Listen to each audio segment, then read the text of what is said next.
Salam lestari. Ketemu lagi dengan Peduli Karnivor Jawa. Di part 6 ini kita akan coba uraikan tentang bangkai satwa. Dan yang dimaksud bangkai di sini adalah satwa-satwa yang mati karena usia, mati karena penyakit, atau mati secara alami dan bukan akibat dari pemangsaan. Selain itu, beberapa bangkai satwa yang kita jumpai juga kadang ada di masyarakat dari sisa pembunuhan atau sisa perburuan. Jadi, bangkai ini nanti akan menunjukkan bahwa satwa tersebut ada di hutan atau di kawasan yang kita amati. Sebagai sebuah pengantar, di sini kita tampilkan sosok bangkai ular. Di sini ular ini biasanya sulit kita jumpai ketika dalam kondisi dia hidup. Oleh karena itu, ketika kita melihat bangkainya, hal ini menunjukkan bahwa di habitat sekitar kita jumpai bangkai ini, ular ini ada. Artinya, populasi satwa ini ada di kawasan ini. Jadi ketika kita jumpai satu bangkai, itu berarti bahwa dia mempunyai populasi juga. Jadi ada individu-individu lain selain bangkai ini. Oleh karena itu, temuan satu bangkai itu pun menunjukkan bahwa satwa ini hadir dengan populasinya di suatu habitat yang kita amati. Kadang dalam pengamatan di hutan, kita juga menemukan bangkai burung. Jenis burung ini tidak menunjukkan adanya sisa pemangsaan, artinya tubuhnya tidak terluka dan dia secara alami mati. Dan kita temukan ketika kita melihatnya, kita bisa mendokumentasikan sebagai sebuah bukti bahwa jenis burung ini ada di kawasan yang kita amati. Jadi temuan bangkai yang semacam ini akan menjadi sebuah bukti nyata bahwa di kawasan yang kita amati juga menjadi habitat burung yang kita dokumentasikan ini. Berikut adalah bangkai dari garangan Jawa. Jadi dia termasuk kelompok karnivor, teramati dari gigi-giginya yang runcing dan tipe gigi penggunting atau pemotong. Dan bangkai ini kita jumpai di lantai hutan di suatu tempat tertentu yang kadang kita tidak menduga bahwa di tempat yang lembab kemudian teduh ternyata dijadikan tempat pilihan mati oleh satwa yang sudah tua secara alami. Bangkai garangan ini juga tidak menunjukkan adanya sisa-sisa pemangsaan atau dibunuh oleh karnivor yang lain. Artinya, satwa ini mati karena tua. Seperti halnya garangan tadi, di sini kita menjumpai bangkai musang. Dan kalau kita lihat dari struktur tulang belulang yang tersisa di sini, masih utuh, tidak ada bagian yang tercerai atau tidak ada bagian yang terpotong dan tidak ada bagian yang terpisah dari rangkaian tulang tengkoraknya. Hal ini menunjukkan bahwa dia mati secara alami, bukan karena pemangsaan. Jadi bangkai ini dapat kita kenali dari tengkoraknya dan dari sisa-sisa rambut yang masih tersisa atau terdapat di sekitar tulang belulang yang kita temukan di lantai hutan ini. Dari temuan bangkai musang ini, kita akan tahu juga bahwa ternyata habitat dan kawasan yang kita amati ini menjadi habitatnya musang. Artinya populasi musang ada di sini. Sekali lagi, ketika ada satu bangkai, itu artinya bahwa ada individu-individu lain dari musang yang juga hidup di kawasan ini.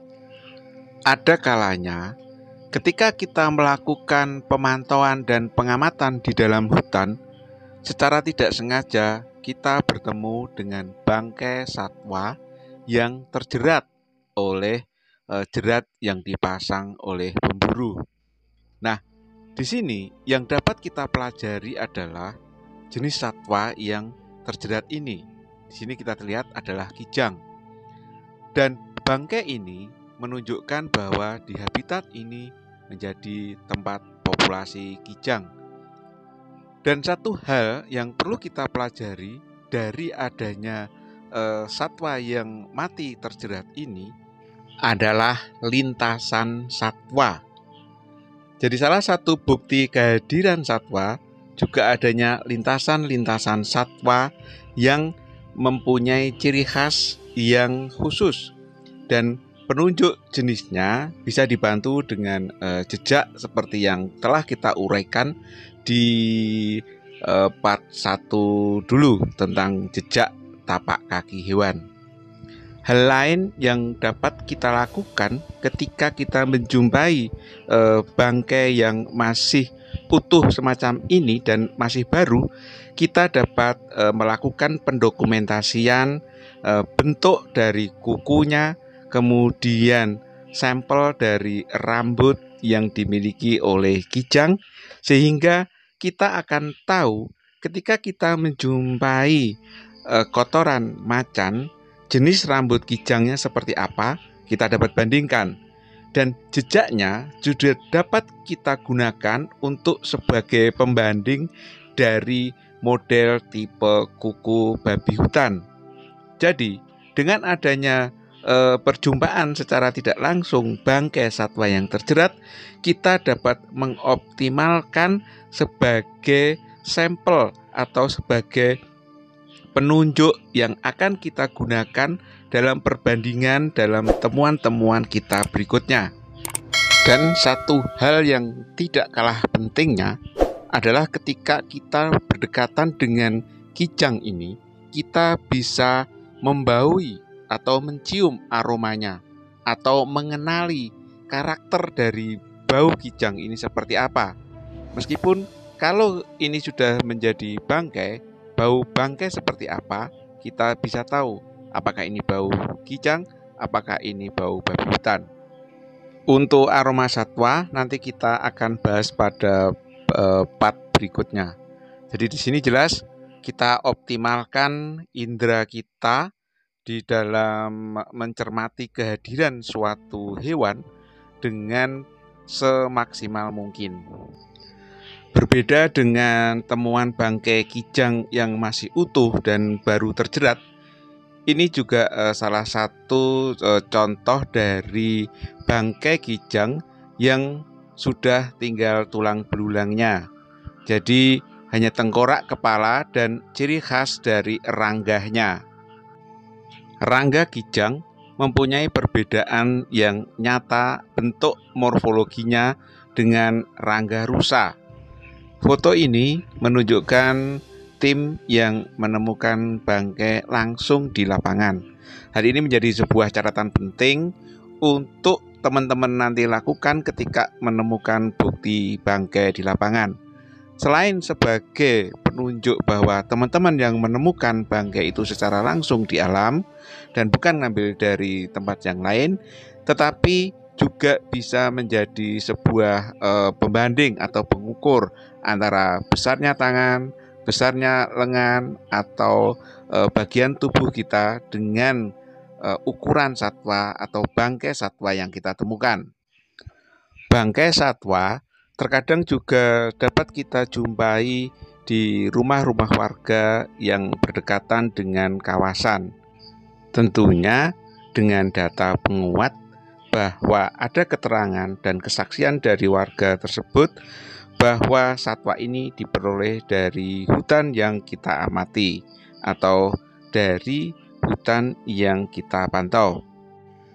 Oke teman-teman, berikutnya yang kita bahas adalah bangkai babi hutan.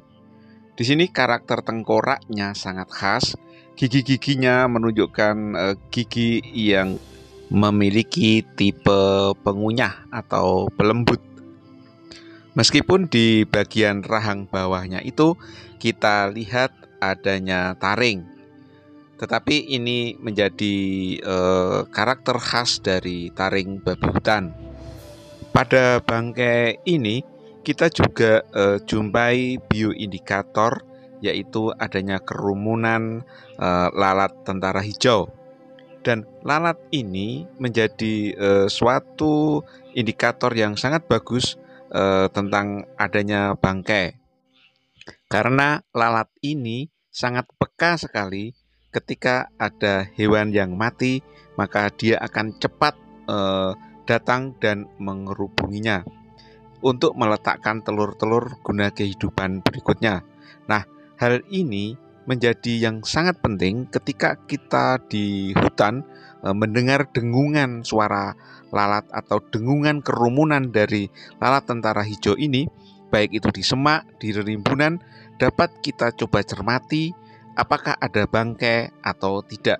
Dan ketika ada kerumunan lalat ini kemudian menjadi bioindikator adanya bangkai, nah nanti bangkai itu bisa kita cermati apakah bangkai hewan yang mati tua ataukah bangkai hewan yang dimangsa atau sisa mangsa dari karnivor besar. Nah, ini yang kita perlu cermati. Jadi, dengan adanya lalat tentara hijau ini, kita juga bisa mendeteksi keberadaan bangkai, dan kita juga bisa tahu apakah bangkai itu satwa yang mati tua ataukah bangkai yang karena pemangsaan. Nah, ketika bangkai itu dimangsa oleh karnivor besar, maka kita dapat detailkan cirinya dan rekaman giginya seperti bab yang telah kita bahas kemarin di part 4 tentang rekaman gigi. Berikut adalah bangkai banteng. Dan yang menjadi catatan penting dari temuan bangkai banteng ini adalah kita coba mencermati tentang rekaman-rekaman gigi yang tersisa di bagian-bagian tulang pipih maupun tulang pipa. Jadi akan terlihat jelas apakah yang melakukan itu karnivor atau dia mati karena tua. Teman-teman, yang saya tampilkan kali ini di foto ini adalah bangkai dari macan tutul remaja yang disimpan di rumah warga. Dan berdasarkan keterangan narasumber bahwa macan ini didapatkan dari hutan yang ada di belakang rumah beliau. Hal ini menunjukkan bahwa hutan atau kawasan hutan yang berada di belakang rumah narasumber kita masih dihuni oleh populasi dari macan tutul. Meskipun belum ada penelitian di kawasan tersebut.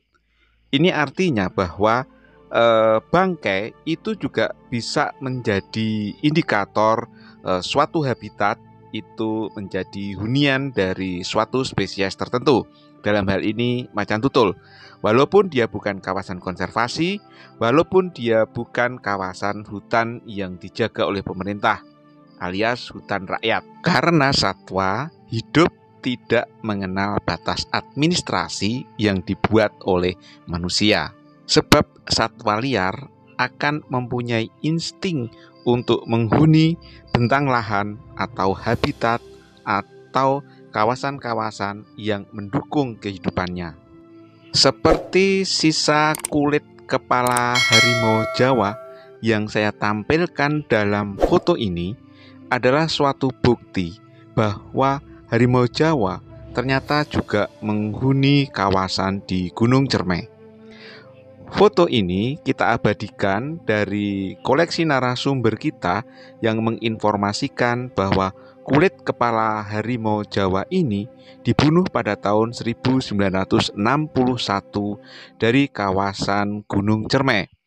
Walaupun kawasan Gunung Cermai tidak tercatat atau belum tercatat sebagai habitat sebaran harimau Jawa berdasarkan literatur yang dibuat oleh Steidensteiger tahun 1976. Apabila kita cermati ukuran dari kulit kepala harimau Jawa ini yang berasal dari Gunung Cermai, kita bisa lihat seberapa besar ukuran tubuhnya. Dan berdasarkan narasumber yang memberikan informasi dari moncong kepala sampai dengan bagian glutea atau pantat itu memiliki panjang sekitar 2 meter, belum termasuk ekornya. Jadi walaupun bangkai harimau ini dibunuh tahun 1961, tetapi kita bisa belajar tentang ukuran morfologinya dan kita bisa belajar dari karakter rambut, ataupun kita bisa pelajari tentang daerah sebarannya yang tidak harus di Meru Betiri sebagai habitat terakhirnya ataupun di ujung kulon yang didapat foto terakhirnya, melainkan di hutan-hutan yang masih tersisa sampai saat ini yang ada di Pulau Jawa. Oke teman-teman, untuk sementara kita akhiri dulu, kita lanjutkan nanti pada part 7 tentang kubangan satwa dan aroma satwa. Terima kasih untuk teman-teman yang sudah like dan subscribe serta membunyikan lonceng serta men-share atas video kami. Demikian dari Peduli Karnivor Jawa. Salam lestari.